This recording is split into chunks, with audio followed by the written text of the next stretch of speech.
नमस्कार, think like गुरु या आपल्या यूट्यूब चॅनलवर तुम्हा सर्वांचे पुन्हा एकदा स्वागत आहे। आजपासून आपण पाहणार आहोत नवी मुंबई महानगरपालिकाची जी भरती आलेली आहे, ज्याच्यामध्ये बहुउद्देशीय आरोग्य कर्मचारी आणि आरोग्य सहाय्यक महिला यांच्यासाठी जो सिलेबस दिलेला आहे त्याच्यामधला जो महत्त्वाचा टॉपिक आहे तो म्हणजे महामारीशास्त्र। आजचा आपला लेक्चर नंबर 1 असणार आहे आणि ही टोटल 1000 प्रश्नांची सिरीज असणार आहे, ज्याच्याने तुमचा तांत्रिकचा जो सिलेबस आहे तो पूर्ण कव्हर होऊन जाईल। याची नोट जी आहे ती मी टेलिग्राम ग्रुपला ऑलरेडी अपलोड केलेली आहे। आता आपण आजच्या लेक्चरमध्ये जी नोट्स मी तुम्हाला संसर्गजन्य रोगची दिलेली आहे त्याच्यामधला हा तुमचा सेट नंबर पहिला असेल आणि सेट नंबर फर्स्टमध्ये पहिले 1 ते 30 प्रश्नांचं विश्लेषण आपण आज घेणार आहोत। जर तुम्ही आरोग्य विभागाची भरतीचा अभ्यास करत असणार तरी सुद्धा ही सिरीज तुम्हाला कामात येणार आहे। ही तुमची आरोग्याबद्दलची फायनल सिरीज असेल, याच्यामध्ये आपण 1000 प्रश्न जे आहेत ते सोडून घेणार आहोत आणि प्रत्येक प्रश्न कशा पद्धतीने येईल याबद्दल आपण डिस्कशन करणार आहोत। प्रत्येक प्रश्नाचं जे एक्सप्लेनेशन असेल ते सुद्धा मी देणार आहे आणि बऱ्यापैकी जे प्रश्न तुमचे TCS IBPS फॉर्म करेल ते याच्याच स्वरूपात फॉर्म करेल। आरोग्य सेवकमध्ये तुम्हाला त्याचा अनुभव आलाच असेल आणि याच्या आधी IT इन्स्ट्रक्टरमध्ये सुद्धा तुम्हाला त्याचा अनुभव आलाच असेल। तर ही आता आपली फायनल सिरीज असेल। आजचं आपलं लेक्चर नंबर 1 असणार आहे आणि या लेक्चर नंबर 1 मध्ये आपण पहिले 1 ते 30 प्रश्न जी नोट्स मी तुम्हाला टेलिग्रामवर शेअर केलेली आहे, डिस्क्रिप्शन बॉक्समध्ये आपलं टेलिग्राम लिंक दिलेली आहे, ती तुम्ही जॉईन करू शकता। तसे याचा जो कोर्स आहे, जसे आपले 4-5 लेक्चर होतील त्याच्यानंतर आपण कोर्ससुद्धा लॉन्च करू, ज्याच्यामध्ये मी तुम्हाला नोट्स आणि जी टेस्ट सिरीज असेल ते आपण घेऊया। कोर्सची फी जी आहे ते आपण अत्यंत कमी ठेवूया, ज्या पद्धतीने आरोग्य सेवकची ठेवलेली होती, जिल्हा परिषद आरोग्य सेवकची ज्या पद्धतीने फी ठेवलेली होती तेवढीच फी आपण या कोर्ससाठी सुद्धा देऊया। दिवस कमी बाकी आहेत म्हणून 1000ची सिरीज आधी आपण कंप्लीट करू, म्हणजे तुमची जी टेक्निकल असेल, जो नवी मुंबई महानगरपालिका किंवा आरोग्य विभाग भरतीमधला जो टेक्निकल पार्ट असेल तो तुमचा कव्हर होईल। तर आजचा आपला पहिला प्रश्न आहे क्षयरोगाचा, ज्याला आपण TB असे म्हणतो, त्याचा प्रमुख कारणीभूत जीवाणू कोणता आहे? ऑप्शन ए आहे स्ट्रेप्टोकोकस न्यूमोनिया, ऑप्शन बी आहे मायक्रोबॅक्टेरियम ट्युबरक्युलोसिस, ऑप्शन सी आहे ई कोलाय आणि ऑप्शन डी आहे क्लॉस्ट्रिडियम टिटॅनी। तर ऑप्शनमध्ये जो पहिला ए ऑप्शन आहे तो जो तुम्हाला जीवाणू दिसतो आहे त्याच्यामुळे न्यूमोनिया हा रोग होतो, कारण की त्याच्या मागची साईडने जर तुम्ही पाहिलं जो हा शब्द आहे न्यूमोनी, त्याच्यावरून न्यूमोनिया हा रोग होत असतो, म्हणून हे ऑप्शन कट झाले। ऑप्शन बी आहे मायकोबॅक्टेरियम ट्युबरक्युलोसिस आणि ट्युबरक्युलोसिस म्हणजे आपला TB असतो, म्हणजे याचं जे ऑप्शन असणार आहे ते बी राईट येणार आहे। ई कोलाय काय असतो तर ई कोलाय असणार आहे तो तुमच्या आतड्यांमध्ये असतो आणि जनरली तो एवढा घातक नसतो, परंतु कधीकधी तो पाण्यासारखा बनून तुम्हाला उलट्या किंवा डायरियासारखी सिच्युएशन ई कोलायमुळे येत असते। ऑप्शन डी पहा, ऑप्शन डी मध्ये क्लॉस्ट्रिडियम टिटॅनी आहे। जनरली जो धनुर्वात रोग होतो तो याच्यामुळे होतो, क्लॉस्ट्रिडियम टिटॅनीमुळे। तर याचं उत्तर जे असणार आहे ऑप्शन बी असणार आहे। आता आपण जो क्षयरोग आहे त्याच्याबद्दल इन्फॉर्मेशन घेऊया आणि या क्षयरोगाची इन्फॉर्मेशन मी या नोट्समध्ये टाकलेली आहे। जर तुम्ही मागच्या पेजेसवर गेलं तर तुम्हाला क्षयरोग याबद्दल इन्फॉर्मेशन पाहायला भेटेल। तर पाहूया क्षयरोगबद्दल कोणकोणते पॉईंट महत्त्वाचे आहेत। तर तुम्ही आता नोट्समध्ये पाहू शकतात, जो क्षयरोग आहे ज्याला आपण ट्युबरक्युलोसिस म्हणतो आणि TB सुद्धा आपण त्याला म्हणत असतो, त्याचं कारण जो आहे मायकोबॅक्टेरियम ट्युबरक्युलोसिस जो बॅक्टेरिया आहे त्याच्यामुळे क्षयरोग हा होत असतो। याचा प्रसार कशा पद्धतीने होतो तर जेव्हा TB बाधित व्यक्ती खोकलतो किंवा शिंकतो तर त्याच्या माध्यमातून क्षयरोगाचा प्रसार हा होणार आहे। याची लक्षणं काय काय आहेत? 2 आठवड्यांपेक्षा जास्त काळ जर खोकला असेल तर तुम्हाला TB असू शकतो। रक्तयुक्त खोकला, ताप आणि घाम येणे आणि वजन घटणे, अशक्तपणा हे याची लक्षणं आहेत। निदान कशा पद्धतीने केलं जातं तर छातीचा एक्सरे काढून तुम्ही शोधू शकतात की TB झालेला आहे का नाही।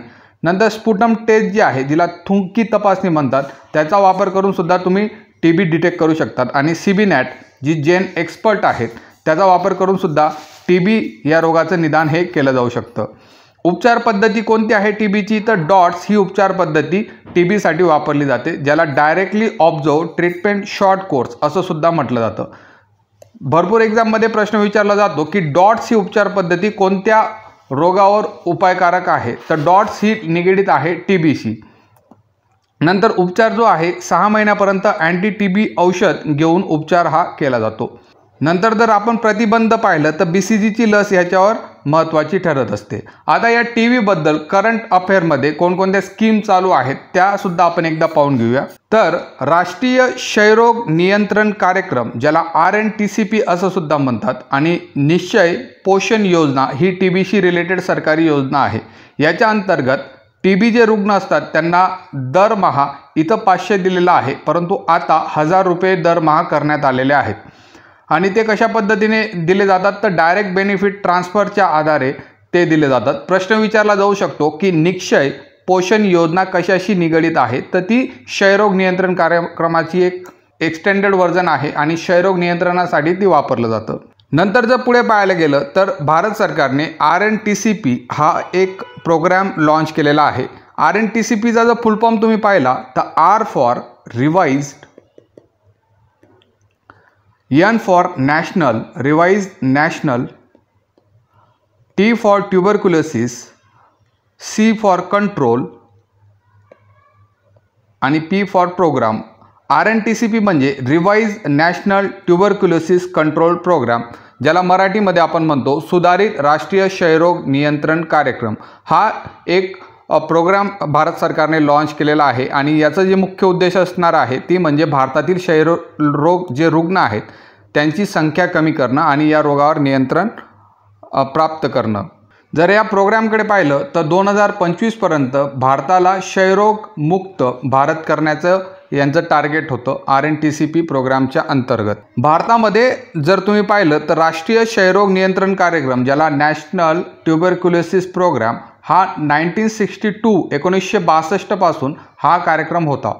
तर एका MCQ मध्ये जर तुम्हाला क्षयरोगबद्दल जर विचारलं तर क्षयरोगबद्दल जनरली या इन्फॉर्मेशन तुम्हाला माहिती हव्यात, म्हणजे पेपरमध्ये कितीही टफेस्ट लेवलचा पेपर आला तर तुम्ही क्षयरोगबद्दल चांगल्या पद्धतीने मांडू शकतात.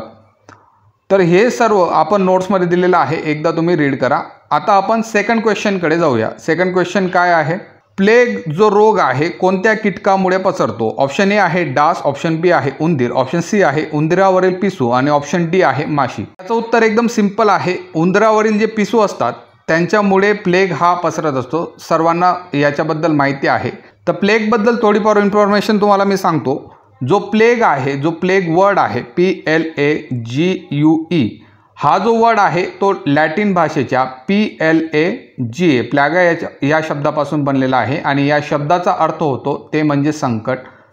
आता हा प्लेग जो आहे तो प्राचीन काळामध्ये तसंच मध्ययुगीन काळामध्ये मोठ्या प्रमाणात या रोगाने जीवितहानी केलेली आहे. दृष्ट्या याच्याबद्दल विचार करायचं म्हटलं तर E.J. यर्सिन या शास्त्रज्ञांनी हे एक फ्रेंच शास्त्रज्ञ होते. यांनी या सूक्ष्मजीवाचा शोध लावला आणि जो सूक्ष्मजीव यांनी शोधून काढला त्याला म्हटलं जातं यर्सिनिया पेस्टिस. याच्यामध्ये तुम्ही पहा यर्सिनिया लिहिलेलं आहे. यर्सिनिया हे जे नाव आहे या यर्सिन नावाच्या सायंटिस्ट यांनी शोध लावला, त्याच्यामुळे यर्सिनिया नाव देण्यात गेलेलं आहे. तर प्लेगचा जो जीवाणू आहे त्याला यर्सिनिया पेस्टिस म्हटलं जातं आणि तो उंदरावरील पिसूंवर आढळत असतो आणि मेन जो आहे उंदरावरचे जे पिसू असतात त्यांच्यामुळे प्लेग हा होत असतो. एक मोस्ट इम्पॉर्टंट MCQ याच्या आधी एक्झाममध्ये विचारला गेलेला होता, ती म्हणजे ब्लॅक डेथ, ज्याला आपण काळा मृत्यू म्हणतो. तर काळा मृत्यू ही जी कन्सेप्ट आहे ती प्लेग या रोगाशी संबंधित आहे. 1347 ते 1350 या सालामध्ये युरोपमध्ये मोठ्या प्रमाणात प्लेगची साथ पसरली होती आणि त्या प्लेगच्या साथीमुळे 1/4 लोक हे मृत्युमुखी पडलेले होते. त्याच्यामुळे जो प्लेग आहे त्याला आपण ब्लॅक डेथसुद्धा म्हणत असतो. तर लक्षात राहू द्या, ब्लॅक डेथबद्दल जर तुम्हाला विचारलं तर ती प्लेग आहे. प्लेगमुळे युरोपमध्ये मोठ्या प्रमाणात साथ पसरली होती. 1/4 लोक हे मृत्युमुखी पडलेले होते, त्याच्यामुळे ब्लॅक डेथ म्हणून आपण प्लेग या रोगाला ओळखतो. आणि जर तुम्हाला जीवाणू विचारला तर यर्सिनिया पेस्टिस हा याचा जीवाणू आहे. आणि यर्सिनिया कशावरून लक्षात ठेवायचं तर जो यर्सिन नावाचे सायंटिस्ट होते त्यांच्या नावावरून याला यर्सिनिया पेस्टिस म्हणून ओळखण्यात येतं. तिसरा प्रश्नाकडे जाऊया. कॉलरा रोग कशामुळे होतो? हा आपला तिसरा प्रश्न आहे. विषारी अन्न, विषाणू, व्हायब्रिओ कॉलेरिया आणि ऑप्शन D आहे कावीळ. तर याचं उत्तर जे असणार आहे व्हायब्रिओ कॉलेरिया यापासून हा रोग होत असतो. सिंपल आहे. तुम्हाला इथं कॉलेरिया दिसतोय आणि त्याच्यावरूनच त्याचं नाव आहे कॉलरा. आता कॉलराबद्दल थोडीशी इन्फॉर्मेशन आपण पाहूया. तर कॉलराबद्दल जर इन्फॉर्मेशन आपण घ्यायची म्हटली तर जो रिपीटेड प्रश्न येतो तो म्हणजे कॉलरा कशामुळे होतो, याचं कारण काय आहे.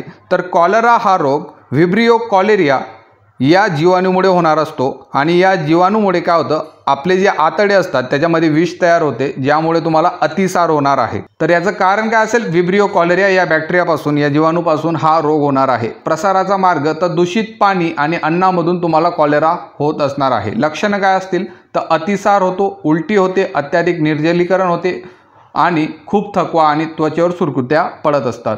याच्यावरचे उपचार महत्त्वाचे आहेत। उपचार कोणकोणते आहेत तर ORS ओरल रिहायड्रेशन सोल्युशन दिलं जातं, नंतर झिंकच्या गोळ्या ज्या असतात आणि प्रतिजैविके अँटीबायोटिक्सचा वापर करून आपण कॉलरा जो रोग आहे त्याच्यावर उपचार हे केले जात असतात।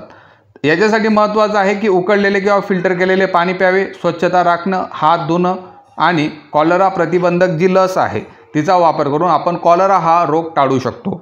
आता आपण चौथा प्रश्न पाहूया, इबोला हा रोग कसा पसरतो। इबोला जो रोग आहे तो कशा पद्धतीने पसरतो। ऑप्शन ए आहे डास, ऑप्शन बी आहे हवेतून, ऑप्शन सी आहे रक्त आणि शरीर संबंध संपर्कातून आणि ऑप्शन डी आहे दूषित पाण्यातून। तर याचं उत्तर जे असणार आहे रक्त व शरीराबंध संपर्कातून हा रोग होत असतो। तर आता आपण इबोला या रोगाबद्दल इन्फॉर्मेशन पाहूया की कोणकोणत्या पद्धतीची इन्फॉर्मेशन तुमच्या एक्झामसाठी मोस्ट इम्पॉर्टंट आहे।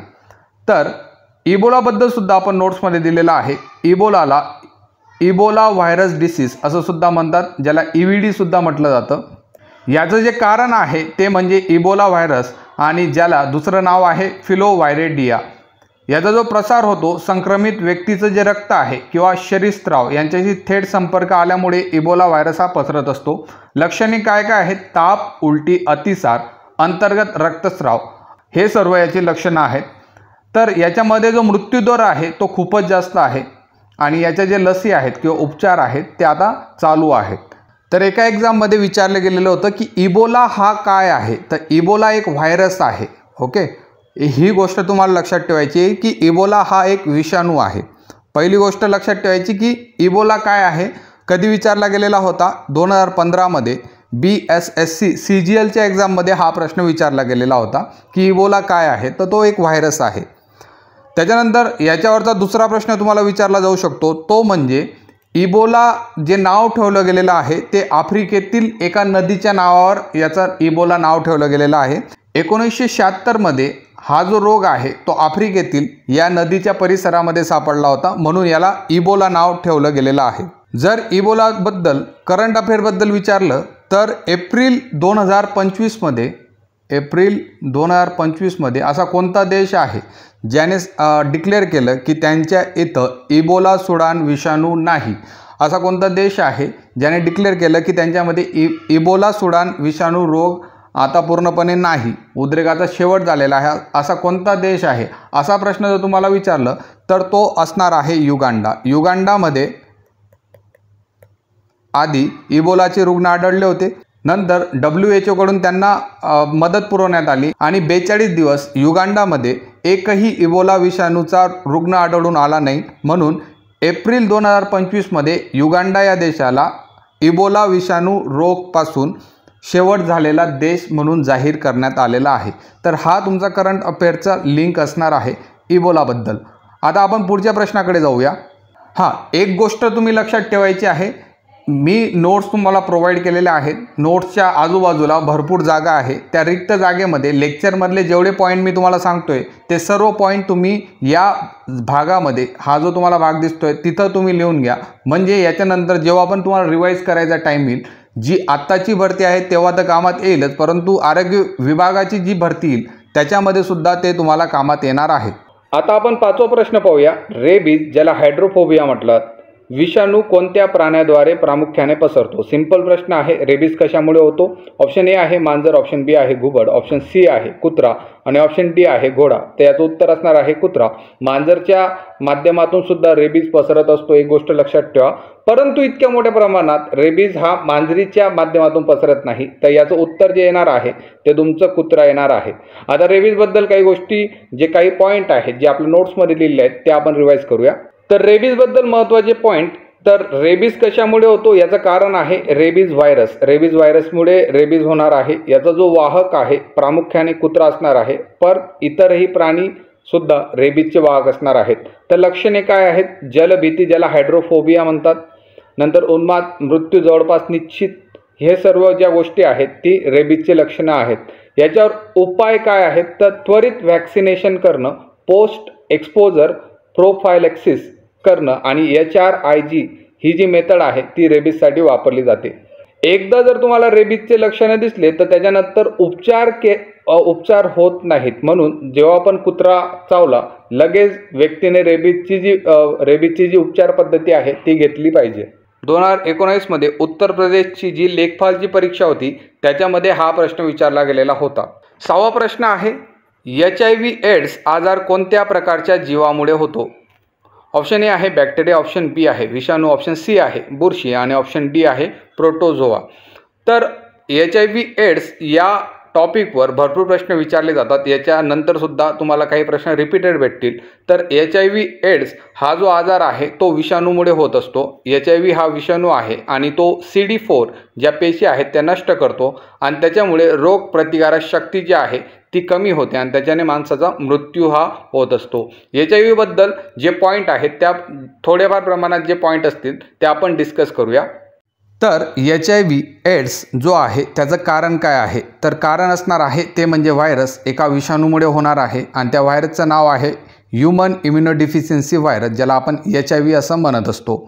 प्रसार कशा पद्धतीने होतो तर लैंगिक संबंध, संक्रमित रक्त चढवल्यामुळे, संक्रमित सुई वापरणे आणि आईकडून बाळाकडे गर्भधारणेदरम्यान किंवा दूध पाजताना HIVचे संक्रमण हे होत असते. लक्षणे कोणते आहेत तर याचं सुरुवातीला कोणतंच लक्षण दिसत नाही. नंतर रोगप्रतिकारक जी शक्ती आहे ती कमी होण्यास स्टार्ट होते. वारंवार संसर्ग होत असतो. तोंडात फोड येणे आणि वजनात घट हे याची लक्षणं आहेत.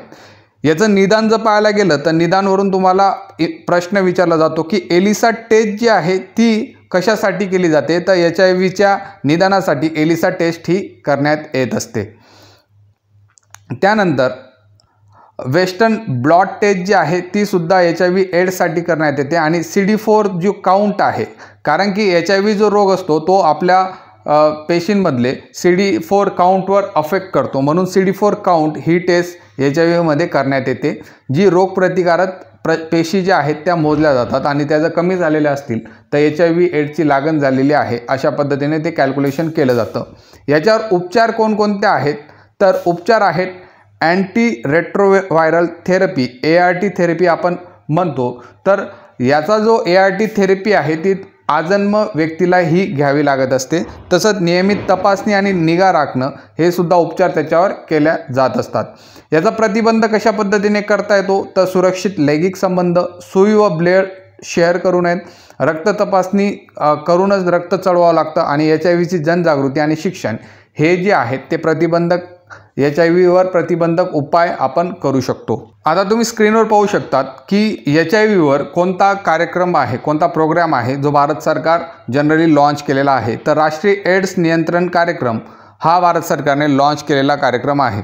तर या NACP कार्यक्रमाचा उद्देश जो आहे तो काय आहे, HIV संसर्ग टाळणे आणि एड्स बाधित जे असतील त्यांचं पुनर्वसन घडवून आणणे हे NACP या कार्यक्रमाचा उद्देश आहे. याच्या कोणकोणत्या सेवा ही NACP पुरवण्यात येते तर HIVच्या जे चाचण्या आहेत मोफत ICTC केंद्रावर त्या HIVच्या चाचण्या ज्या असतात त्या मोफत पद्धतीने पुरवल्या जातात. नंतर जी ART टेस्ट आता आपण डिस्कस केली ती मोफत दिली जाते. नंतर जी पॅरेंट टू चाइल्ड ट्रान्समिशन आहे म्हणजे आईकडून बाळाला जे HIVचं ट्रान्समिशन होतं ते रोखण्यासाठी हे प्रयत्न करत असतात. आणि जे उच्च धोका असणारे समूह आहेत टार्गेटेड इंटरव्हेन्शन कार्यक्रमाच्या अंतर्गत त्यांच्यावर सुद्धा हे लक्ष देत असतात. आता हा जो राष्ट्रीय एड्स नियंत्रण कार्यक्रम आहे तो जागतिक स्तरावर त्याची प्रशंसा करण्यात आलेली आहे.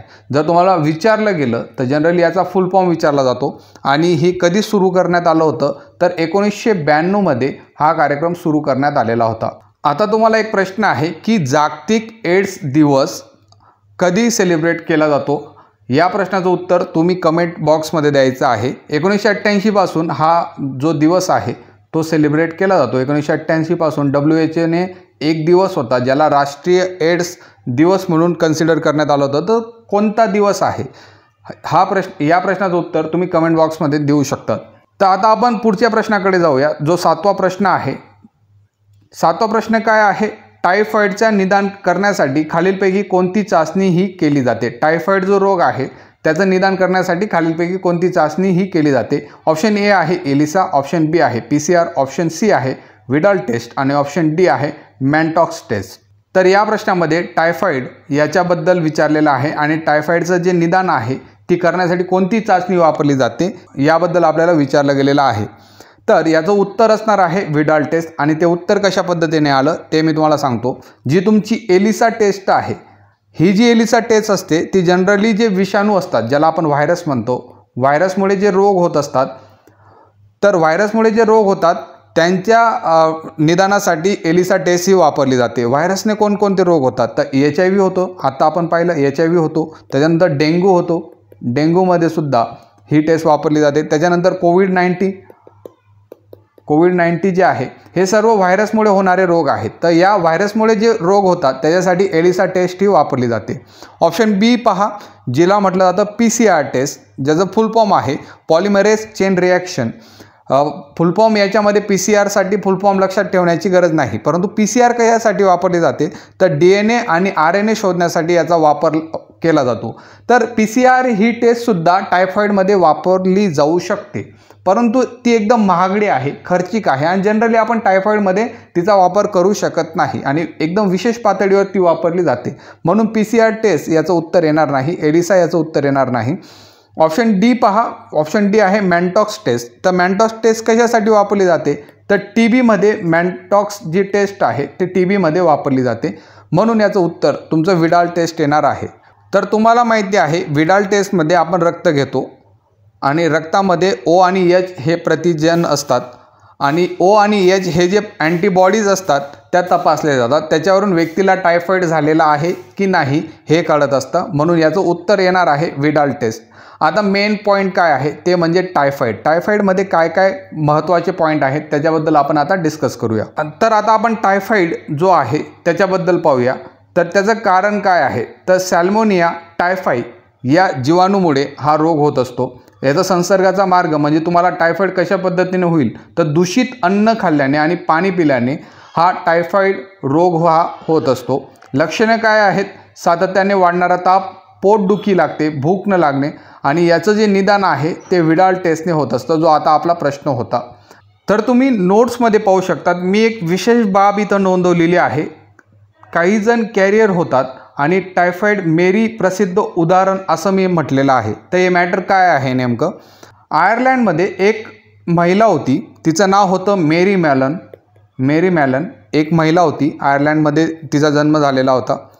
तर ही एक अशी टायफॉईडची कॅरियर होती, म्हणजे तिला स्वतःला लक्षणं नव्हते टायफॉईडचे, परंतु ती तिच्या माध्यमातून अनेक लोकांना त्यावेळेस टायफॉईड हा झालेला होता. ती काय करायची? ती स्वयंपाक बनवायची आणि स्वयंपाक बनवताना ती भरपूर लोकांना जो टायफॉईड रोग आहे तो देत होती. तिला स्वतःला टायफॉईड होता, परंतु तिच्यामध्ये अशी लक्षणं नव्हती की ते टायफॉईड डिटेक्ट करतील, परंतु ती टायफॉईड ही पसरवत होती. तिने काय केलं होतं? 51 लोकांना टायफॉईड, 51 लोक होते त्यांना टायफॉईड तिने दिलेला होता आणि त्या 51 लोकांपैकी 3 लोकांचा मृत्यू हा टायफॉईडमध्ये झालेला होता. त्याच्यामुळे टायफॉईड मेरी ही जी कन्सेप्ट आहे ती टायफॉईडच्या बाबतीत प्रसिद्ध झालेली आहे. आता या टायफॉईड मेरीला 30 वर्ष तिथल्या सरकारने क्वारंटाईन ठेवलेलं होतं, कारण की तिला सांगूनसुद्धा ती जेवण बनवणं थांबवत नव्हती आणि तिच्या जेवणामधून अनेक लोकांना टायफॉईड हा होत होता. जर एखादा व्यक्ती असेल आणि तो चुकून त्याला माहीत नसतानासुद्धा एका व्यक्तीकडून दुसऱ्या व्यक्तीला टायफॉईड देत असेल तर आपण त्याला टायफॉईड मेरी असं म्हणत असतो. आणि ही टायफॉईड मेरी जी कन्सेप्ट आहे ती जगात फेमस कन्सेप्ट आहे, जगात सर्वात मोठ्या प्रमाणात वापरली गेलेली. जेव्हा कोणाला टायफॉईड होतो तेव्हा त्याला टायफॉईड मेरी म्हटलं जातं. तर ही कन्सेप्टसुद्धा तुम्ही लक्षात राहू द्या. अशा पद्धतीने काही फॅक्ट्स जर तुम्हाला माहीत राहिले तर तुम्हाला त्या रोगाबद्दल एवढी भीती राहणार नाही आणि त्या रोगाबद्दल कोणत्याही प्रकारचा प्रश्न आला तर तो तुम्ही सॉल्व करू शकता. टायफॉईडबद्दल जो 2015मध्ये बिहार पब्लिक सर्व्हिस कमिशन, जसं आपल्या इथे MPSC असते तसं बिहारमध्ये बिहार पब्लिक सर्व्हिस कमिशन असते, त्याच्यामध्ये विचारला गेलेला होता की टायफॉईड हा रोग कशामुळे होतो? तर त्याचं उत्तर होतं साल्मोनेला टायफी याच्यामुळे टायफॉईड हा रोग होत असतो. MPSC मध्ये सुद्धा विचारलं गेलेलं होतं की टायफॉईड रोगच्या निदानासाठी कोणती टेस्ट केली जाते, तर तिचं उत्तर होतं वायडल टेस्ट. हे 2 फॅक्ट जर तुम्हाला माहीत असतील तर टायफॉईडचे सगळे क्वेश्चन तुम्हाला टॅकल होतील. आता आपण नेक्स्ट प्रश्नाकडे जाऊया. जो आपला 8वा प्रश्न आहे, चिकनगुनिया या रोगाचा प्रसार कोणत्या डासांद्वारे होतो? ऑप्शन ए आहे क्युलेक्स, ऑप्शन बी आहे एडिस, ऑप्शन सी आहे ॲनोफिलिस आणि ऑप्शन डी आहे सेत्से. तर याचं उत्तर जे येणार आहे एडिस या डासापासून या रोगाचा प्रसार होतो. याच्याबद्दल आता बाकीचे ऑप्शन का नाहीत त्याबद्दल आपण डिस्कस करूया. तर ऑप्शनमध्ये तुम्हाला जेवढे पण ऑप्शन दिलेले आहेत ते वेगवेगळ्या प्रकारचे डास आहेत. याच्यामधला जो पहिला डास तुम्हाला दिसतोय क्युलेक्स डास, या क्युलेक्स डासमुळे जपानी मेंदूज्वर हा रोग होत असतो किंवा वेस्ट नाईल व्हायरस हे जे आजार आहेत त्या क्युलेक्स डासामुळे पसरत असतात, म्हणून हे याचं उत्तर नसेल. नंतर तुमचा जो ॲनोफिलिस आहे, ॲनोफिलिस जो डास आहे त्याच्यामुळे कोणता रोग होतो, तर त्याच्यामुळे मलेरिया नावाचा रोग होतो. याचा आणि चिकनगुन्याचा काही संबंध नाही. नंतर सेत्से हा जो डास आहे तो आफ्रिकेत आढळत असतो आणि याच्यामुळे स्लीपिंग सिकनेस हा रोग होत असतो. याचासुद्धा चिकनगुन्याशी काही संबंध नाही. चिकनगुन्याचा जो संबंध येणार आहे तो एडिस जो डास आहे तो चिकनगुन्या आणि या डेंग्यू या दोन्ही रोगांचे वाहक असणार आहे. आता या प्रश्नामध्ये तुमचे सर्व जे डास आहेत, कोणत्या डासामुळे कोणता रोग पसरतो ते तुमचं क्लिअर होईल. तुम्ही नोट्समध्ये लिहून घ्या. क्युलेक्समुळे होणार आहे जपानी मेंदूज्वर होणार आहे. त्याच्यानंतर एडिसमुळे तुमचा होणार आहे चिकनगुन्या आणि डेंग्यू, ॲनोफिलिसमुळे होणार आहे तुमचा मलेरिया आणि सेत्सेमुळे होणार आहे तुमचा स्लीपिंग सिकनेस. आता आपण चिकनगुन्या या रोगाबद्दल बोलूया की चिकनगुन्या नेमकं काय आहे. तर चिकनगुन्या जो आहे त्याचं कारण काय आहे, तर चिकनगुन्या व्हायरस याच्यामुळे चिकनगुन्या हा रोग होणार आहे. याचा जो वाहक आहे ॲडिस इजिप्ती हा जो डास आहे त्याचा वाहक असणार आहे. लक्षणे काय होतं, तर ताप होते, तीव्र सांधेदुखी होते आणि पुरळ होतो. आता जो चिकनगुन्या आहे आणि जो डेंग्यू आहे त्याची जी लक्षणे आहेत ती एकसारखी असली तरी त्याच्यामध्ये काय असतो, चिकनगुन्यामध्ये जी सांधेदुखी होते ती अधिक तीव्र स्वरूपात होत असते. एक गोष्ट लक्षात ठेवा, चिकनगुन्याचा जो डास आहे तो जनरली दिवसा चावतो, म्हणजे एक तर सकाळी चावणार आहे, एक तर संध्याकाळी तो चावणार आहे. चिकनगुन्याच्या डासाबद्दल सुद्धा हा जो पॉईंट आहे याच्याबद्दल सुद्धा प्रश्न विचारला गेलेला आहे, म्हणून मी तुम्हाला हा पॉईंट सांगितलं की असा कोणता डास आहे जो सकाळी चावतो. तर चिकनगुन्याचा जो डास असणार आहे एडिस इजिप्ती हा डास हा जनरली दिवसा चावणार आहे. पुढील प्रश्नाकडे जाऊया. कुष्ठरोगाचा, ज्याला लेप्रेसी म्हणतात, प्रमुख कारणीभूत जीव कोणता आहे? कुष्ठरोग कशामुळे होतो, कोणत्या जीवाणूमुळे होतो, असा प्रश्न याच्यात विचारला गेलेला आहे. मायक्रोबॅक्टेरियम लेप्री, बॅसिलस अँथ्रासिस, नंतर स्टेप्लोकोकस ऑरियस आणि सॅल्मोनिया टायफी. आता आपण टायफॉईडमध्ये पाहिला होता, जो सॅल्मोनियम टायफी आहे त्याच्यामुळे टायफॉईड हा रोग होत असतो, म्हणजे हे जे ऑप्शन आहे ते कट झालं. नंतर मी तुम्हाला सांगितलं होतं की जेव्हा असे 2 शब्द दिलेले असतील त्याच्या मागचा जो शब्द आहे त्याच्यावरून तुम्हाला अंदाज येऊन लागतो की कोणता रोग कशामुळे होतोय. इथं लेप्री म्हटलेलं आहे, तर जनरली मायकोबॅक्टेरियम लेप्री या जीवाणूमुळे लेप्रेसी हा रोग होत असतो, म्हणजे हे जे ऑप्शन आहे ते तुमचं करेक्ट आहे. तुम्ही जर ऑप्शन बी पाहिलं तर त्याच्यात लिहिलेलं आहे बॅसिलिस अँथ्रासिस. तर अँथ्रॅक्स हा जो रोग आहे तो बॅसिलिस अँथ्रासिस याच्यापासून होत असतो. हे ऑप्शन तुमचं कट झालं. त्याच्यानंतर सी ऑप्शनमध्ये जो स्टॅफिलोकोकस ऑरियस लिहिलेला आहे त्याच्यामुळे काय होतं, त्वचेचं संक्रमण होऊ शकतं. नंतर जे श्वसन आपली प्रक्रिया आहे त्याच्यामध्ये सुद्धा संक्रमण होऊ शकतं. भरपूर प्रकारचे जे आजार आहेत त्या या ऑरियसमुळे होऊ शकतात. तर हे ऑप्शनसुद्धा तुमचं कट झालं.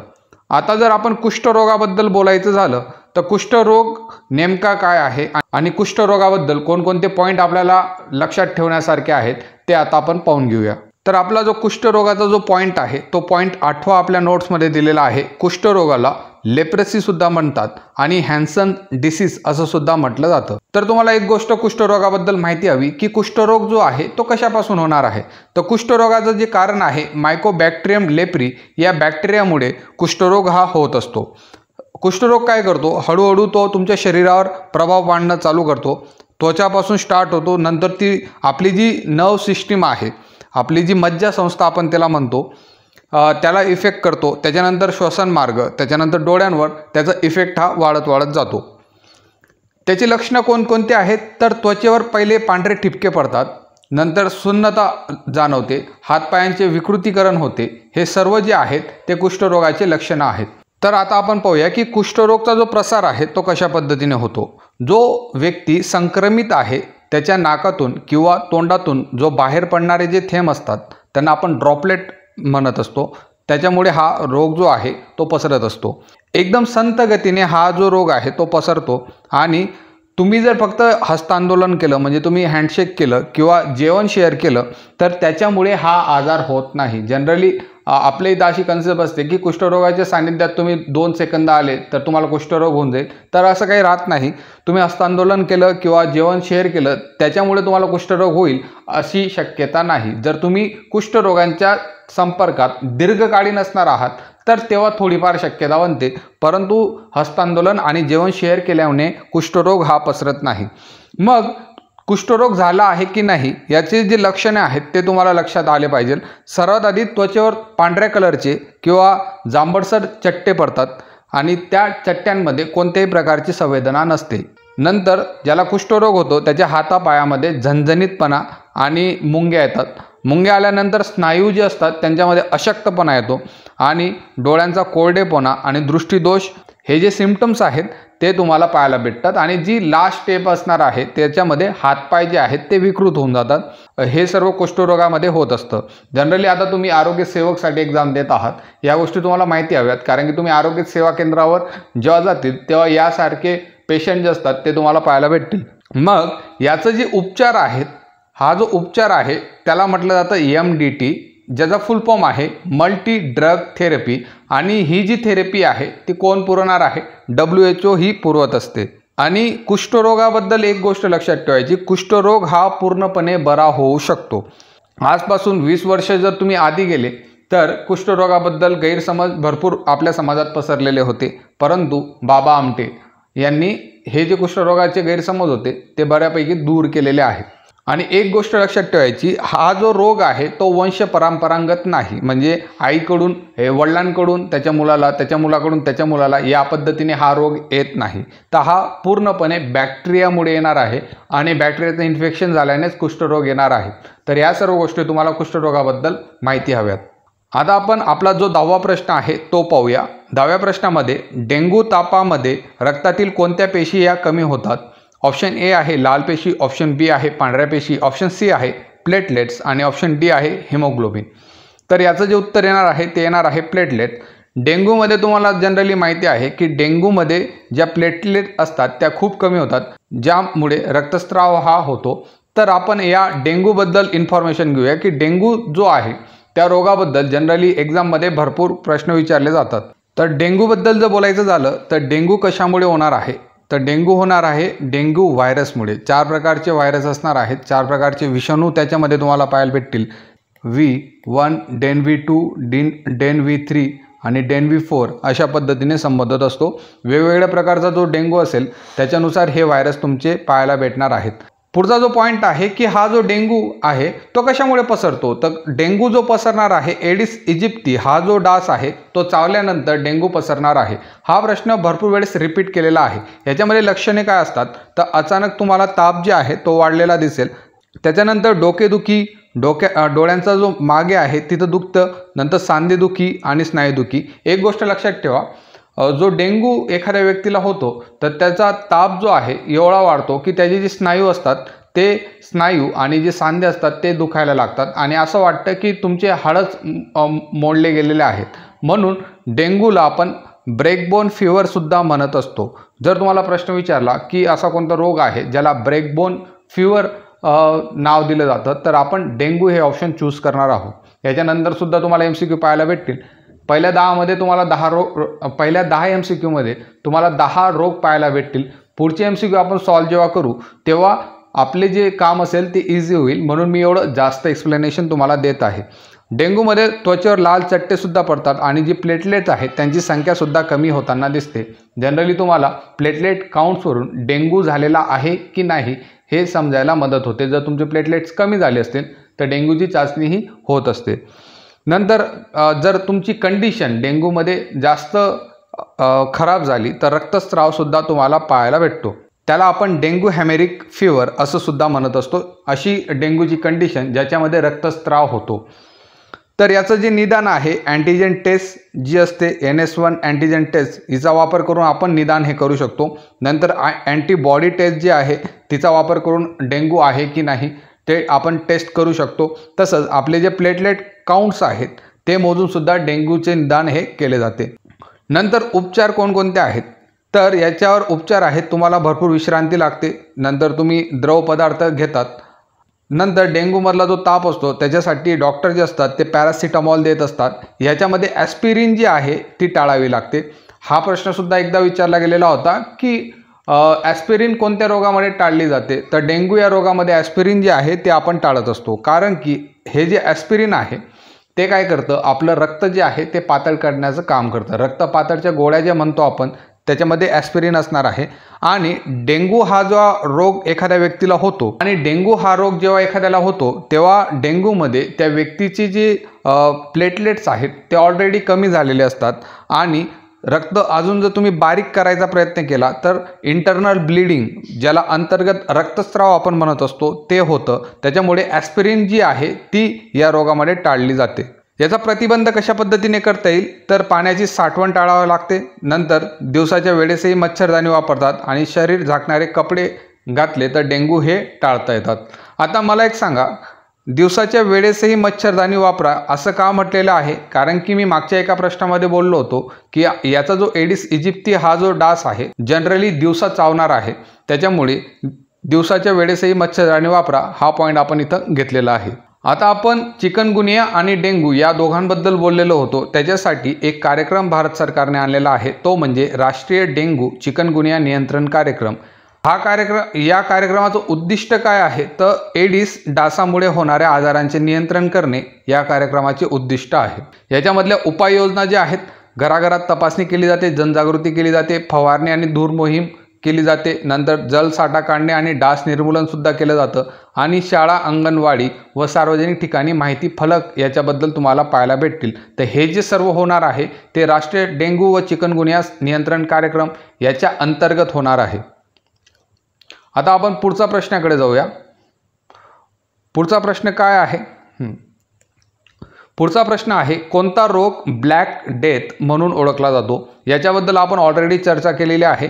ऑप्शन ए आहे कॉलरा, ऑप्शन बी आहे प्लेग, ऑप्शन सी आहे मलेरिया आणि ऑप्शन डी आहे गाठीचा ताप। तर याचं जे उत्तर येणार आहे ते म्हणजे तुमचं प्लेग। आपण याच्या आधी बोललो होतो की मध्ययुगीन युरोपामध्ये या प्लेगने मोठ्या प्रमाणात मृत्यू घडवले होते। 1/4 जी लोकसंख्या होती ती या प्लेगने मृत्युमुखी पडलेली होती, त्याच्यामुळे या प्लेगला आपण ब्लॅक डेथ म्हणून संबोधत होतो। पुढचा 12वा प्रश्न आहे, मलेरिया पसरवणारा डास कोणता? ऑप्शन ए आहे क्युलेक्स, ऑप्शन बी आहे एडिस, ऑप्शन सी आहे ॲनोफिलिस आणि ऑप्शन डी आहे टॅबेनस। तर याच्या आधीसुद्धा आपण बोललो होतो की जो ॲनोफिलिस आहे त्याच्यामुळे मलेरिया हा रोग पसरणार आहे। मलेरिया कशापासून पसरला जातो तर प्लाझ्मोडियम परजीवी ॲनोफिलिस या डासामार्फत पसरला जातो। आता आपण मलेरियाबद्दल थोडंसं डिटेलमध्ये पाहूया। आता आपण मलेरियाबद्दल बोलूया। तर मलेरिया हा जो रोग आहे तो प्लाझ्मोडियम, इथं तुम्हाला दिसतोय प्लाझ्मोडियम जो आहे तो एक परपोषी आहे, पॅरासाइट आहे, म्हणजे दुसऱ्यावर जगणारा जीवाणू आहे। तर प्लाझ्मोडियम जो परपोषी आहे त्याच्यापासून मलेरिया हा रोग होणार आहे। तर मलेरियाचा वाहक कोण आहे, कोण वाहून नेतं तर ॲनोफिलिस हा जो डास आहे, ॲनोफिलिस जो डास आहे त्याच्यामध्ये जी मादी असणार आहे तिच्या चाव्यामुळे मलेरिया रोग होतो आणि मलेरिया रोगामध्ये RBC ज्याला आपण रेड ब्लड सेल म्हणतो, मराठीमध्ये आपण लाल रक्तपेशी म्हणतो, त्याच्यावर तो इफेक्ट करतो। आता मलेरियामध्ये जो प्लाझ्मोडियम आहे, प्लाझ्मोडियमचे टोटल 5 प्रकार असतात। किती प्रकार असतात? 5 प्रकार असतात। त्याच्यामधला जो प्लाझ्मोडियम विवेक्स आहे हा भारतात सर्वाधिक आढळणारा प्लाझ्मोडियमचा प्रकार आहे आणि भारतामध्ये जे पण मलेरिया होतात तो प्लाझ्मोडियम विवेक्समुळे होणार आहेत। तसेच दुसरा जो प्रकार आहे फॅल्सिफेरम, हा जो प्लाझ्मोडियमचा प्रकार आहे तो जगामध्ये सर्वात धोकादायक आणि याच्यामुळे जीवसुद्धा जाऊ शकतो एवढा धोकादायक हा प्रकार आहे। तर मलेरियाची लक्षणे कोणती तर ताप येतो, अंगदुखी होते, थंडी वाजते आणि अशक्तपणा हा येत असतो। मलेरियाचा जो फॅल्सिफेरम हा जो प्रकार आहे हा असा प्रकार आहे की त्याच्यामधले जे लक्षणं जर तुम्ही पाहिले तर त्याच्यामुळे मेंदूवर सुद्धा परिणाम होतो, व्यक्तीला झटके येतात आणि तो बेशुद्ध अवस्थेमध्ये सुद्धा चालला जातो। इतका खतरनाक प्रकार फॅल्सिफेरमचा आहे। एक गोष्ट लक्षात ठेवायची आहे, इथं विशेष बाब म्हणून आपण ती नोंदवलेली आहे। हा जो प्लाझ्मोडियम आहे, प्लाझ्मोडियमचे किती प्रकार होते? प्लाझ्मोडियमचे 5 प्रकार होते। त्याच्यापैकी कोणताही प्रकार हा फुफ्फुसात नाही तर रक्तातील जे लाल पेशी असतात ज्याला आपण आरबीसी म्हणतो त्याच्यावर तो हल्ला करत असतो। आणि याचं जे निदान आहे त्याच्यासाठी आपण रॅपिड डायग्नोस्टिक टेस्ट ज्याला RDT म्हणतो आणि पेरिफेरल ब्लड स्मेअर याचा वापर करून आपण मलेरियाचं निदान हे करू शकतो। तर मलेरियाचा प्रसार कसा होईल? समजा A नावाचा व्यक्ती आहे, त्याला मलेरिया झालेला आहे आणि त्या व्यक्तीला जर तुमचा ॲनोफिलीस जी मादी आहे, ॲनोफिलीस डासाची जी मादी आहे ती जर त्याला चावली तर ती काय होते? ती संक्रमित होऊन जाते। आणि B नावाचा व्यक्ती आहे, त्याला मलेरिया झालेला नाही आणि त्या व्यक्तीला जर ही ॲनोफिलीस मादी जी आहे ती जर चावली तर B व्यक्तीला मलेरिया हा होतो आणि या पद्धतीने मलेरिया हा पसरत जातो। आता तुम्हाला जर पाहायचं असेल तर मलेरियासाठी कोणती औषधे वापरली जातात? तर मलेरियासाठी वापरले जातात क्लोरोक्विनचे ज्या गोळ्या असतात त्यांचा वापर हा मलेरियासाठी केला जातो। नंतर फॅल्सिफेरम याच्यापासून जो मलेरिया होणार आहे त्यासाठी विशेष प्रकारची औषधे हे मागवले जात असतात। तर एवढ्या ज्या गोष्टी आहेत त्या तुम्ही आता सध्यापुरता मलेरियासाठी लक्षात ठेवा। मलेरियासाठी मेन कोणत्या गोष्टी आहेत? प्लाझ्मोडियम आहे, ॲनोफिलस डास जो आहे तो महत्त्वाचा आहे, रक्तातील लाल पेशींवर तो परिणाम करतो हे महत्त्वाचं आहे, रॅपिड डायग्नोसिस टेस्ट जी आहे ती महत्त्वाची आहे आणि क्लोरोक्विनिनची जी गोळी आहे ती महत्त्वाची आहे। म्हणजे मलेरियावरचा कोणताही प्रश्न आला तर तुम्ही टॅकल करू शकतात। आता मलेरियासाठी भारत सरकारने काय केलेलं आहे? तर भारत सरकारने राष्ट्रीय मलेरिया निर्मूलन आराखडा तयार केलेला आहे। त्याच्यानुसार 2027 पर्यंत जे मलेरियाचे रुग्ण आहेत ते 0 करायचं आणि 2030 पर्यंत ही जी कंडिशन आहे, निर्मूलनची जी कंडिशन आहे ती टिकून ठेवण्याचं जे टार्गेट आहे ते राष्ट्रीय मलेरिया निर्मूलन आराखड्याच्या दरम्यान येतं। आणि ही जी स्कीम आहे ती कोणाच्या थ्रू चालवली जाते? तर राष्ट्रीय व्हेक्टरजन्य रोग नियंत्रणच्या अंतर्गत, राष्ट्रीय व्हेक्टरजन्य रोग नियंत्रण कार्यक्रम यांच्या अंतर्गत ही जी स्कीम आहे ती चालवली जाते। आपण ती स्कीमसुद्धा पाहून घेऊया। इथं आपल्या नोट्समध्ये ती स्कीमसुद्धा दिलेली आहे, पहा इथं 3 दिलेला आहे, राष्ट्रीय व्हेक्टरजन्य रोग नियंत्रण कार्यक्रम। तर या कार्यक्रमाच्या अंतर्गत जे तुम्हाला खाली हे मेन्शन केलेले आहेत त्या सर्व रोगांचा समावेश होतो। मलेरियाचा समावेश होतो, डेंग्यूचा समावेश होतो, चिकनगुनियाचा, काला आजार आणि फायलेरिया या सर्वांचा समावेश या स्कीममध्ये होतो। तर याचं जे प्रमुख उपकरण आहे ते म्हणजे लॉंग लास्टिंग इन्सेक्टिसाइड नेटचं वाटप याच्यामध्ये केलं जातं। औषधांची फवारणी करणं, रक्त तपासणी कॅम्प आयोजित करणं आणि आरोग्य कर्मचारी प्रशिक्षण देणं हे सुद्धा या कार्यक्रमाच्या अंतर्गत हे होत असतं। आता आपण 13वा प्रश्न पाहूया। 13व्या प्रश्नामध्ये हर्पीज विषाणू मुख्यतः कोणत्या भागाला प्रभावित करतो? हर्पीज नावाचा जो विषाणू आहे तो नेमकं कोणत्या भागाला प्रभावित करतो? ऑप्शन ए आहे मेंदू, ऑप्शन बी आहे त्वचा व जननेंद्रिय, ऑप्शन सी आहे यकृत आणि ऑप्शन डी आहे फुफ्फुसे। तर याचं जे उत्तर येणार आहे ते येणार आहे त्वचा आणि जननेंद्रिय। तर हा जो प्रश्न आहे तो SSC CGLला 2019 मध्ये विचारला गेलेला होता, त्याच्यामुळे आपण या नोट्समध्ये या क्वेश्चनचा समावेश केलेला आहे। तुम्हाला माहिती आहे हर्पीजला आपण मराठीमध्ये नागिन असं म्हणत असतो। नागिन जो रोग आहे त्याला हर्पीज म्हणतात आणि या रोगामुळे काय होतं, तोंडावर, गुप्तांगावर आणि शरीराचे जे इतर भाग असतात त्यांच्यावर फोड आणि पुरळ येत असतात। एकदा एका परीक्षेमध्ये विचारलं गेलेलं होतं हर्पीज जो आहे तो रोग कशामुळे होतो? तर त्याचं उत्तर तुम्ही विषाणू द्यायला हवं, व्हायरसमुळे हा रोग होणार आहे। तर हर्पीजबद्दल या गोष्टी तुम्ही लक्षात ठेवा ज्याला नागिन असं म्हटलं जातं। 14वा प्रश्न पाहूया, कोणता संसर्गजन्य रोग लसीकरणाने पूर्णपणे संपवला गेलेला आहे? ऑप्शन ए आहे पोलिओ, ऑप्शन बी आहे देवी, ऑप्शन सी आहे क्षयरोग आणि ऑप्शन डी आहे मलेरिया। हा जो प्रश्न आहे भरपूर एक्झाममध्ये पुन्हा पुन्हा विचारला गेलेला आहे। तुम्ही बुक जर अदर कोणतं सोर्सेस वापरत असणार तर त्याच्यामध्ये सुद्धा या प्रश्नाबद्दल चर्चा केलेली असते। तर देवी हा जो रोग आहे तो लसीकरणाचा वापर करून पूर्ण ते आपण संपवलेला आहे। आता हा जो देवी रोग आहे त्याच्याबद्दल काही पॉईंट सांगतो। पहिला जो पॉईंट आहे हा विषाणूजन्य रोग आहे, विषाणूंमुळे होणार आहे, इंग्लिशमध्ये आपण त्याला व्हायरस असे म्हणतो। हा तुमचा पहिला पॉईंट असणार आहे। दुसरा जो पॉईंट आहे कोणत्या विषाणूमुळे होतो तर विरिओला या विषाणूमुळे तो होणार आहे। विरिओला जो विषाणू आहे त्याच्यामुळे देवी हा रोग होतो। तिसरा जो पॉईंट आहे त्याच्यामध्ये आपण सांगतो की भारताने म्हणजे इंडियाने हा जो रोग आहे कधी समूळ नायनाट केलेला आहे, म्हणजे भारतामध्ये एकही रोग नाही अशी कंडिशन कधी आली तर 1977 मध्ये भारताने डिक्लेअर केलेलं होतं की देवीचं समूळ उच्चाटन हे झालेलं आहे। आता जगाने कधी केलं, WHOने कधी डिक्लेअर केलं की जगामध्ये देवीचा रोग नाही, तर WHOने 1980 मध्ये डिक्लेअर केलं की जगामध्ये देवीचा रोग अजिबात नाही, देवीचं पूर्णपणे संपवला गेलेला आहे। देवी हा जो रोग आहे तो पूर्णपणे संपवला गेलेला आहे, ते WHOने 1980 मध्ये डिक्लेअर केलेला आहे। जर तुम्हाला विचारलं की भारतामधून देवी रोगाचं संपूर्ण नायनाट संपूर्ण उच्चाटन कधी केलं गेलं तर तुम्ही त्याचं उत्तर 1977 देणार आहे। जर तुम्हाला विचारलं गेलं की देवी हा रोग पूर्ण जगामधून कधी संपवण्यात आलेला आहे तर 1980 मध्ये त्याचं लसीकरणाचा वापर करून आपण तो पूर्ण संपवलेला आहे। तर हे सर्व जे पॉईंट आहेत ते देवी या रोगाबद्दल इम्पॉर्टंट आहेत, नोट्समध्ये सुद्धा तुम्ही नोट करून ठेवा। आता पुढचा प्रश्न पाहूया। पोलिओ रोग जो आहे कोणत्या प्रकारचा विषाणू आहे? पोलिओ रोगाचा जो विषाणू आहे तो कोणत्या टाईपचा आहे असा प्रश्न त्यांनी विचारलेला आहे। ऑप्शन ए आहे DNA व्हायरस, ऑप्शन बी आहे RNA व्हायरस, ऑप्शन सी आहे रेट्रो व्हायरस आणि ऑप्शन डी आहे आर्बो व्हायरस। तर याचं उत्तर जे येणार आहे ते येणार आहे RNA व्हायरस। तर या प्रश्नाबद्दल थोडं डिटेलमध्ये आपण डिस्कस करूया, कारण की SSC CGLने एका शिफ्टमध्ये 2020 मध्ये हा प्रश्न विचारला गेलेला होता। त्यानंतर MPSCने सुद्धा GSच्या पेपरामध्ये 2022 साली पोलिओवर या टाईपचा प्रश्न विचारलेला होता। जरी ते मल्टी ऑप्शनल पेपर होता तरी सुद्धा त्याच्यातला हा एक पॉईंट आहे, म्हणजे पोलिओ जो असणार आहे तो तुमचा जास्त इम्पॉर्टंट असणार आहे। त्याच्यानंतर बिहार पब्लिक सर्व्हिस कमिशनने सुद्धा पोलिओवर प्रश्न विचारलेला होता आणि याच टाईपचा तो प्रश्न होता। मग आपण पोलिओबद्दल थोडंसं डिस्कस करूया। याचं उत्तर RNA व्हायरस का आहे आणि बाकीचे का नाहीत त्याच्याबद्दल थोडंसं डिस्कशन करूया। तर पोलिओ जो रोग आहे तो पोलिओ व्हायरस या विषाणूमुळे होतो।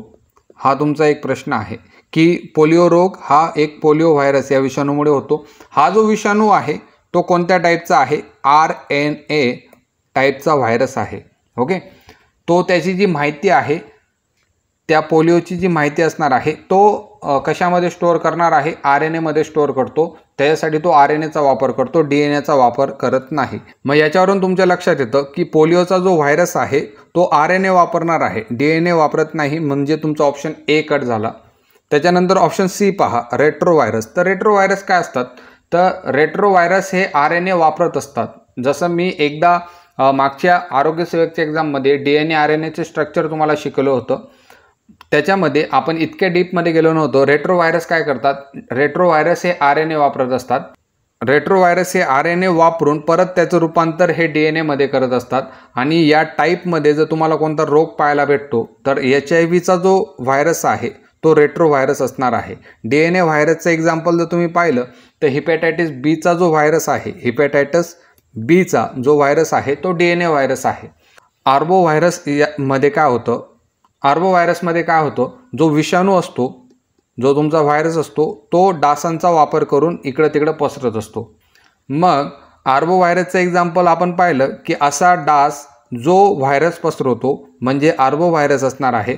तर त्याचं एक्झाम्पल आपण पाहिलं की जो चिकनगुनिया होता ते त्याचं एक्झाम्पल होतं, त्याच्यानंतर डेंग्यू जो होता ते त्याचं एक्झाम्पल होतं, आणि नव्याने आलेला जो झिका व्हायरस आहे हे सर्व कोणते आहेत? आर्बो व्हायरस आहेत। या एका प्रश्नाने तुमचे भरपूर गोष्टी क्लिअर झाल्या असतील। DNA व्हायरसचं एक्झाम्पल कोणतं? तर हिपॅटायटिस बी हे DNA व्हायरसचं एक्झाम्पल आहे। RNA व्हायरसचं एक्झाम्पल कोणतं? तर पोलिओ जो रोग आहे तो RNA व्हायरसमुळे होतो। नंतर रेट्रो व्हायरसचं एक्झाम्पल कोणतं? तर HIV जो रोग आहे तो रेट्रो व्हायरसमुळे होतो। आणि आर्बो व्हायरसमध्ये चिकनगुनिया, डेंग्यू, झिका यासारखे जे रोग आहेत ते होत असतात। आता आपण थोडं पोलिओबद्दल आपल्या नोट्समध्ये ज्या गोष्टी आहेत त्यांच्याकडे जाऊया। तर आपण नोट्समध्ये जसं मेन्शन केलेलं आहे, पोलिओ जो आहे त्याचं जे कारण आहे ते आहे तुमचं पोलिओ व्हायरस। आणि हा कोणत्या टाईपचा व्हायरस आहे? तर हा RNA टाईपचा व्हायरस आहे। नंतर संसर्ग कशा पद्धतीने होतो, तर तो फेको ओरल याच्या माध्यमातून होतो, म्हणजे आपल्या तोंडाद्वारे संक्रमित पाणी किंवा अन्नाच्या माध्यमातून पोलिओ हा रोग होणार आहे। याची जी लस आहे ती महत्त्वाची आहे, OPV, जिला ओरल पोलिओ व्हॅक्सिन असं म्हटलं जातं। OPV जी लस आहे, ओरल पोलिओ व्हॅक्सिन, ती महत्त्वाची आहे आणि IPV ही सुद्धा लस महत्त्वाची आहे।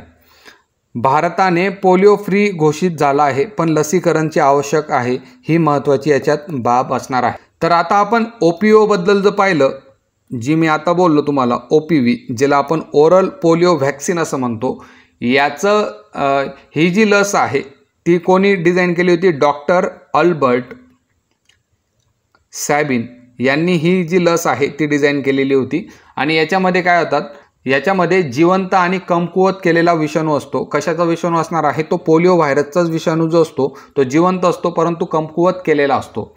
नंतर IPO बद्दल जर पाहिलं तर IPO म्हणजे इनॲक्टिवेटेड पोलिओ व्हॅक्सिन आणि ही सुईद्वारे दिली जाते। हिला आपण साल्कची लस म्हणतो, कारण की डॉक्टर साल्क यांनी ती डिझाईन केलेली होती, म्हणून आपण हिला साल्कची लस म्हणतो। हिच्यामध्ये काय असतं, याच्या आधीची जी OPV होती, ही जी आपण OPV पाहिली त्याच्यामध्ये कमकुवत केलेले जसे असतात, तसं IPO मध्ये मृत पावलेले असतात, जे विषाणू असतात ते मृत पावलेले असतात आणि त्यांचा इंजेक्शनच्या माध्यमातून आपण IPV देत असतो। OPVला आपण सॅबिनची लस म्हणतो आणि IPVला आपण साल्कची लस म्हणतो, ही गोष्ट तुम्हाला लक्षात ठेवायची आहे। नंतर एक प्रश्न विचारला जातो, ती म्हणजे पल्स पोलिओ इम्युनायझेशन प्रोग्राम, ज्याला आपण पल्स पोलिओ मोहीम म्हणतो। तर ती 1995 पासून सुरू झालेली आहे आणि या मोहीममध्ये आपण काय करतो, 0 ते 5 वर्षापर्यंत जे लहान बालकं आहेत त्यांना मोफत पोलिओची लस देण्याचं काम करतो। आणि दरवर्षी संपूर्ण वर्षामधून 2 दिवस असे असतात, 2 रविवार असतात, त्या दिवशी पल्स पोलिओ डे आपण सेलिब्रेट करत असतो। बूंद बूंद जिंदगी या मोहिमेचं एक ब्रीदवाक्य होतं आणि अंगठ्यावर काळी शाई देऊन लस दिली हे त्याच्यामध्ये नोंदवलं जातं। आता 2011 मध्ये एक गोष्ट लक्षात ठेवायची आहे, 2011 मध्ये भारताने डिक्लेअर केलं की त्यांच्या इथं एकही पोलिओचा रुग्ण नाही। भारताचा शेवटचा रुग्ण पोलिओ प्रकरण जे होतं ते पश्चिम बंगालमध्ये होतं आणि 2014 मध्ये WHO सुद्धा भारताला पोलिओ मुक्त म्हणून डिक्लेअर केलेलं आहे। ही सुद्धा महत्त्वाची गोष्ट आहे। 2014 मध्ये WHO भारताला पोलिओ मुक्त देश म्हणून घोषित केलेला आहे। सध्याची स्थिती जर आपण पाहिली तर पाकिस्तान आणि अफगाणिस्तान या 2 देशांमध्ये पोलिओचे काही रुग्ण आढळलेले आहेत, म्हणून जो भारत आहे सतत लक्ष ठेवून आहे आणि लसीकरण भारताने सुरूच ठेवलेलं आहे। तर या पोलिओमध्ये काय होतं, पोलिओमध्ये अपंगत्व येतं, ते तुम्हाला जनरली माहिती आहे। तर ह्या सर्व गोष्टी ज्या आहेत त्या पोलिओबद्दल तुम्हाला लक्षात ठेवायच्या आहेत। आपला 16वा प्रश्न आहे, झिका व्हायरस कोणत्या डासाद्वारे पसरतो? झिका जो व्हायरस आहे तो कोणत्या डासाद्वारे पसरतो? A आहे ॲनोफिलिस, B आहे एडिस इजिप्ती, C आहे क्युलेक्स पिपिन्स आणि D आहे टॅबॅनस। तर याचं जे उत्तर आहे एडिस इजिप्ती या डासाद्वारे सुद्धा झिका जो विषाणू आहे तो पसरत असतो। 17वा प्रश्न पाहूया, टिटॅनसचा प्रसार कशामुळे होतो? जो टिटॅनस असतो, ज्याला आपण धनुर्वात म्हणतो, त्याचा प्रसार जो आहे तो कशामुळे होतो, असा 17वा प्रश्न विचारला गेलेला आहे। ऑप्शन A आहे दूषित पाणी, ऑप्शन B आहे दूषित अन्न, ऑप्शन C आहे जखमेमधून प्रवेश आणि ऑप्शन D आहे हवेतून प्रवेश। तर आपल्याला माहिती आहे की धनुर्वात हा जो रोग आहे त्याचा जो प्रवेश आहे तो जखमेमधून त्याचा प्रवेश होणार आहे। कोणत्या बॅक्टेरियामुळे होणार आहे? आपण पहिल्या क्वेश्चनमध्ये सुद्धा बोललेलो होतो, क्लॉस्ट्रिडियम टिटॅनी हा जो बॅक्टेरिया आहे जखमेतील घाणीमधून शरीरात प्रवेश करत असतो आणि त्याच्यामुळे धनुर्वात हा रोग आपल्याला होत असतो। धनुर्वातबद्दल आपण कोणकोणते पॉईंट पाहिले होते ते आपण एकदा पाहून घेऊया।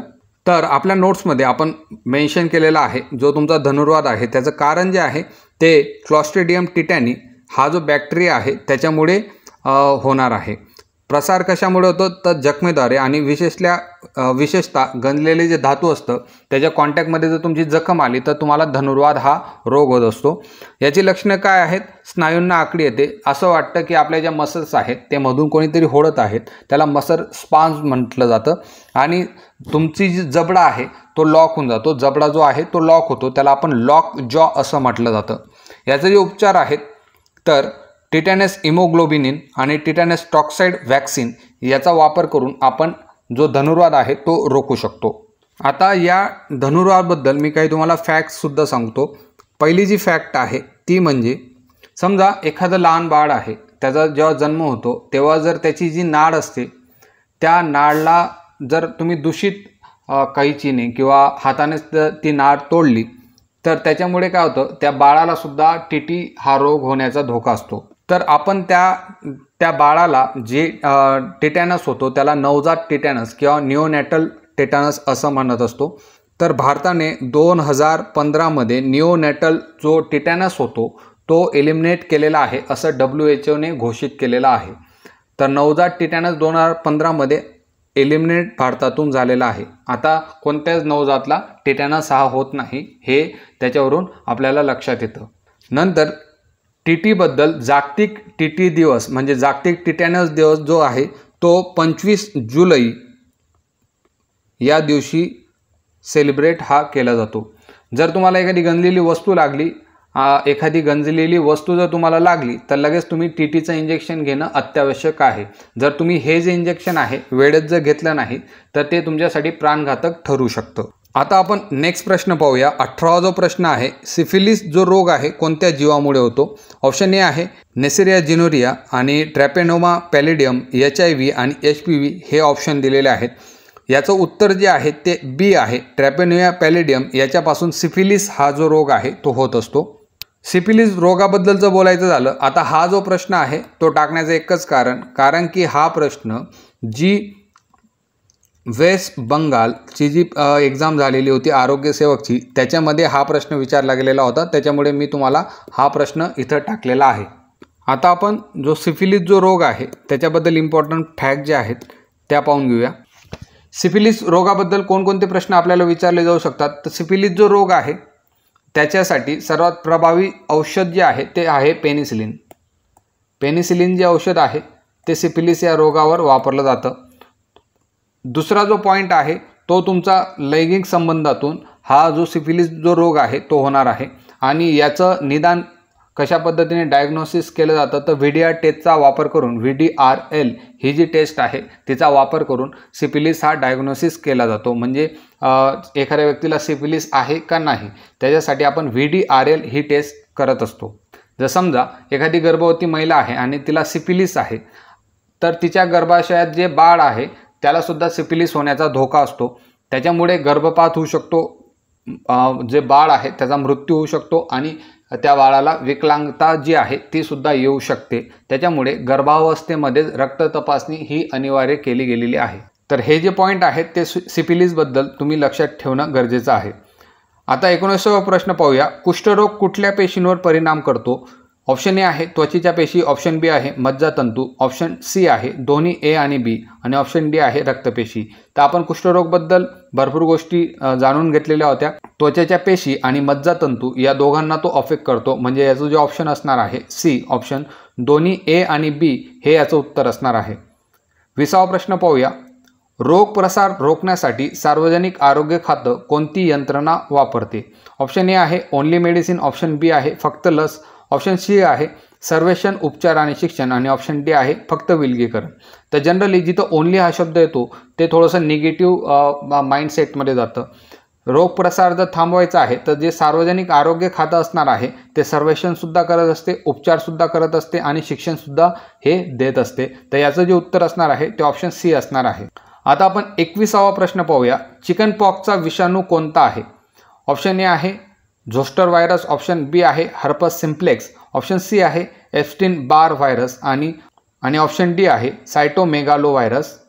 तर याचं जे उत्तर असणार आहे तो असणार आहे झोस्टर व्हायरस। झोस्टर व्हायरस जो आहे तो चिकन पॉक्सचा विषाणू आहे। जनरली चिकन पॉक्सबद्दल हा मोस्ट इम्पॉर्टंट प्रश्न आहे आणि भरपूर वेळेस रिपीटेड टाईपमध्ये हा प्रश्न विचारला गेलेला आहे।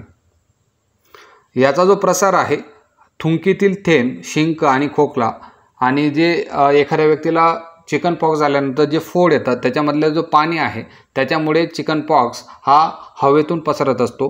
एखाद्या व्यक्तीला चिकन पॉक्स झालेला आहे तर त्याच्या संपर्कामधील व्यक्तीला लहान वयामध्ये जर असतील तर 90% त्या लहान मुलाला एखाद्या चिकन पॉक्सच्या संपर्कात जर ठेवलं तर त्याला होणारच आहे. अशा पद्धतीने हा रोग पसरत असतो.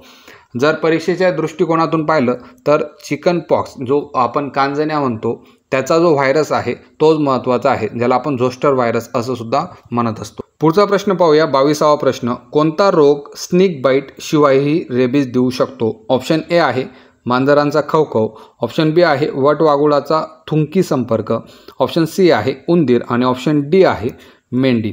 तर या प्रश्नाचा अर्थ काय आहे ते तुम्हाला सांगून देतो. रेबीज रोग काय होतो, आपल्याला रेबीजबद्दल आपण आधी डिस्कशन केलेलं होतं. रेबीज रोग म्हणजे कुत्र्याने जर चावलं किंवा एखाद्या प्राण्यानं जर तुम्हाला चावलं तर त्याच्या चावण्यामुळे रेबीज हा रोग होत असतो. परंतु असा कोणता सोर्स आहे, असा कोणता प्राणी आहे किंवा असा प्राण्यामधला कोणता सोर्स आहे ज्याचा जो प्राणी चावला नाही तरीसुद्धा त्याच्यामुळे आपल्याला रेबीज होतं? तर याचं उत्तर आहे, जर वटवाघूळचा जो थुंकीचा संपर्क जर आपल्याशी झाला तर त्याच्यामुळे सुद्धा आपल्याला रेबीज हा रोग होऊ शकतो. तर याचं उत्तर असणार आहे वटवाघुळाचा थुंकी संपर्क. त्याच्यामुळे स्नेक बाईट शिवाय सुद्धा तुम्हाला रेबीज हा रोग होऊ शकणार आहे. आता आपण 23व्या प्रश्नाकडे जाऊया.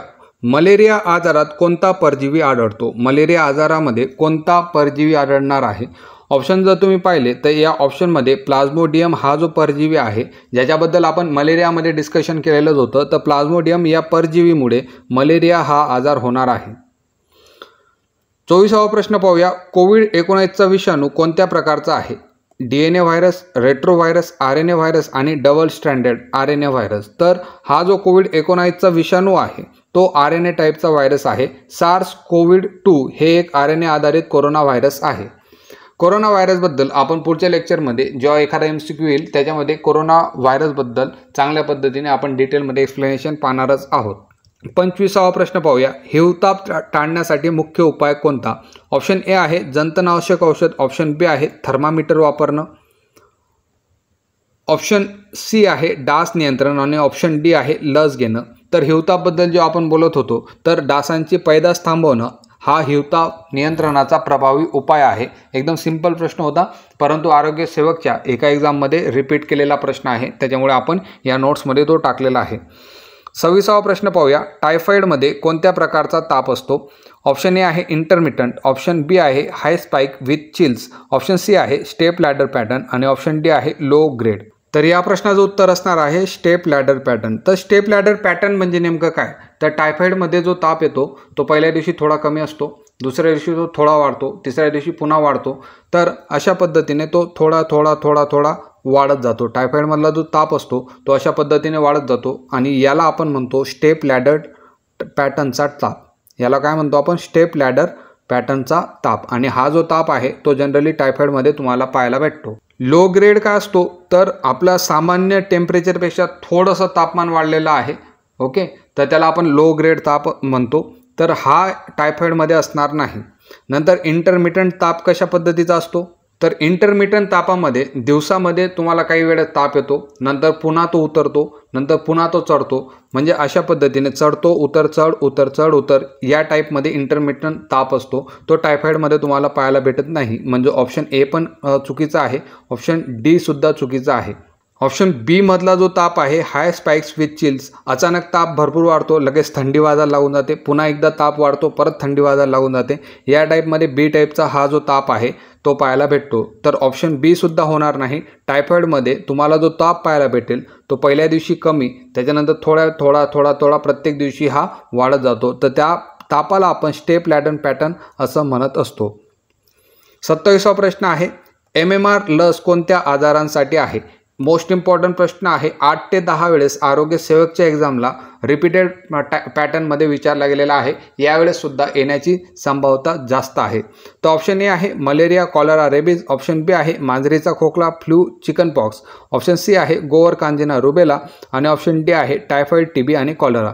तर MMRची जी लस आहे ती गोवर, कांजिना आणि रुबेला यासाठी वापरली जाते आणि MMRची जी लस आहे मुलांना या 3 व्हायरल आजारांपासून सुरक्षित ठेवते. MMRबद्दल आपण पुढच्या लेक्चरमध्ये डिस्कशन करणारच आहोत. जेव्हा MMRचा एखादा टॉपिक येईल त्याच्याबद्दल आपण MMRबद्दल एकदम डिटेलमध्ये ॲनालिसिस घेणारच आहोत. पुन्हा एकदा कोविड-19चा सर्वप्रथम शोध कोठे लागला? तो कोविड-19चा जो होता तो सर्वप्रथम चीन, वुहान या ठिकाणी झालेला होता. पोलीस भरतीमध्ये हा प्रश्न विचारलेला होता, म्हणून मी इथं तो तुम्हाला पाहायला भेटेल. त्याच्यानंतर 30वा प्रश्न जो आहे, कोणता रोग बुरशीजन्य असून संसर्गजन्य आहे? मोस्ट इम्पॉर्टंट प्रश्न आहे. 2 ते 3 वेळेस आरोग्यसेवकमध्येच हा प्रश्न विचारला गेलेला होता. जुने जे एक्झाम होते, एका शिप होती ज्याच्यामध्ये चांगल्या टाईपचे प्रश्न आलेले होते, त्याच्यामधून मी हा प्रश्न घेतलेला आहे. कोणता रोग जो आहे तो बुरशीजन्य असून सुद्धा संसर्गजन्य आहे? ऑप्शन ए आहे TB, ऑप्शन बी आहे कॅन्डिडायसिस, ऑप्शन सी आहे प्लेग आणि ऑप्शन डी आहे हर्पीज. तर कॅन्डिडा ही जी बुरशी आहे त्याच्यापासून कॅन्डिडायसिस हा रोग होतो आणि हा जो रोग आहे तो बुरशीजन्य जरी असला तरीसुद्धा तो संसर्गजन्य आहे. त्याची जी संसर्गजन्यता आहे ती त्वचा, मुख आणि जननेंद्रियद्वारे ती संक्रमित केली जाते, संक्रमित तो होत असतो. तर अशा पद्धतीने आज आपले 30 प्रश्न झालेले आहेत. 30 प्रश्नामध्ये निदान आपण 15 रोग डिटेलमध्ये ॲनालिसिस आपण घेतलेला आहे. पुढील 30 प्रश्न आपण पुढच्या लेक्चरमध्ये पुढचे जे 30 प्रश्न आहेत ते करूया. जनरली पुढचे लेक्चर आपलं अत्यंत फास्ट होईल. आता हे तुमचं पहिलं लेक्चर होतं, त्याच्यामुळे मी डिटेलमध्ये सगळे ॲनालिसिस घेतलं. एकदा हे लेक्चर कंप्लीट झालं तर पुढचे जे 90 प्रश्न आहेत ते तुमचे इझिली टॅकल होतील. त्याच्यामुळे ह्या लेक्चरमध्ये मी थोडंसं डिटेलमध्ये ॲनालिसिस घेतलेलं आहे. जर तुम्हाला अजून लेक्चर पाहिजे असतील तर लाईक करा, चॅनलला सबस्क्राईब करा आणि तुमच्या मित्रांपर्यंत सुद्धा पोहोचवा. म्हणजे आरोग्यसेवकमध्ये जसं काही विद्यार्थ्यांना लास्टमध्ये आपलं चॅनल समजलं होतं तशी कंडिशन येणार नाही. भरपूर लोक आपल्या चॅनलचा फायदा घेतील. पुन्हा आपल्या चॅनलचा जो व्हिडिओ आहे त्याची लिंक शेअर करा. जेवढे जास्त व्ह्यूज असतील त्याच्यानुसार आपण अजून चांगल्या पद्धतीने कंटेंट आणण्याचा प्रयत्न करूया.